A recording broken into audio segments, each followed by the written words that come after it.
je suis disponible. Bon, je reste là aussi. Eh bien, bonjour à tous. C'est un peu particulier pour moi de me retrouver à cette place-là, parce que ma profession, je vais vous l'expliquer, c'est journaliste. Journaliste radio. En plus, effectivement, j'interviens à titre bénévole quand il y a besoin à Réseau Solidaire. Et on reparlera notamment un peu de mon engagement aussi, notamment auprès d'un projet qui s'appelle les coopératives jeunesse de service, que je fais à titre bénévole. Voilà. J'ai pris la direction d'un centre de loisirs. C'était ma première vraie expérience professionnelle durable. Je me suis mangé une de mes premières réalités sociales, la réalité sociale de ce qu'était qu'un centre de loisirs en zone urbaine sensible avec toute la misère, toutes les difficultés que ça représentait. Et donc j'ai fait un DUT d'animation socioculturelle et je suis venu vivre ici, à Rennes. Je suis retourné à l'université, j'ai fait une licence de sciences de l'éducation. En parallèle de ça, je m'étais inscrit pour faire une demande pour être pion, pour vivre. Et puis cette année-là, le ministre de l'époque a dit les postes de surveillants tels qu'ils existent aujourd'hui, c'est fini. Mais du coup, c'est la première injustice forte à laquelle j'étais confronté. Je me suis dit non, ça je ne veux pas laisser passer. Pourquoi ça est déterminant? C'est parce que du coup, je me suis engagé dans un combat militant, qui était au-delà des combats politiques, mais qui était une forme d'engagement militant, associatif fort, avec une dynamique collective très forte. On m'a demandé je me suis proposé de contacter les médias, de médiatiser.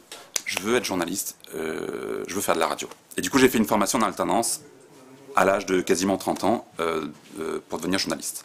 J'ai travaillé dans une radio dans le Nord-Pas-de-Calais, une radio associative. Je me suis mangé une autre réalité sociale qui est celle de la très grande misère, très grande pauvreté, très fort taux de chômage.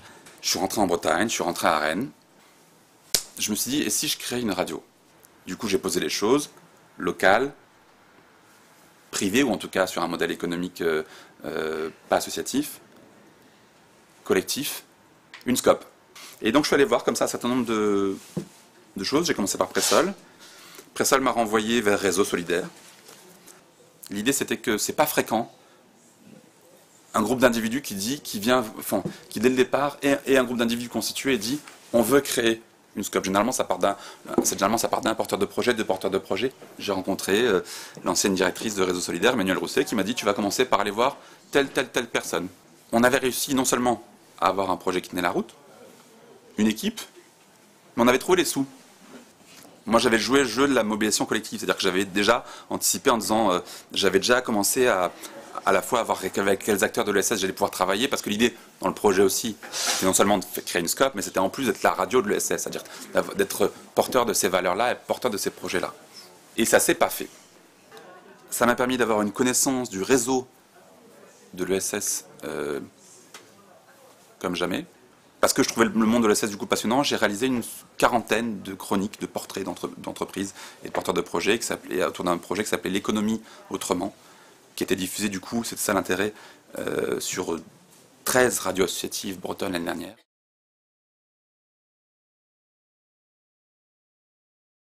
Le discours, c'est de dire aujourd'hui, finalement, les radios associatives, c'est des radios de l'ESS. Pourquoi? À la fois dans leur fonctionnement démocratique et dans leur rôle. Notre rôle, c'est bien de rendre compte au quotidien de la réalité d'un territoire, des initiatives, des actions, etc. Et tout.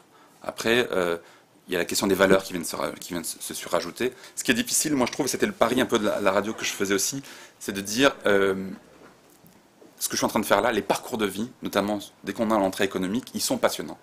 Pour peu qu'on sache les raconter, pour peu qu'on sache les mettre en valeur. Merci. De rien.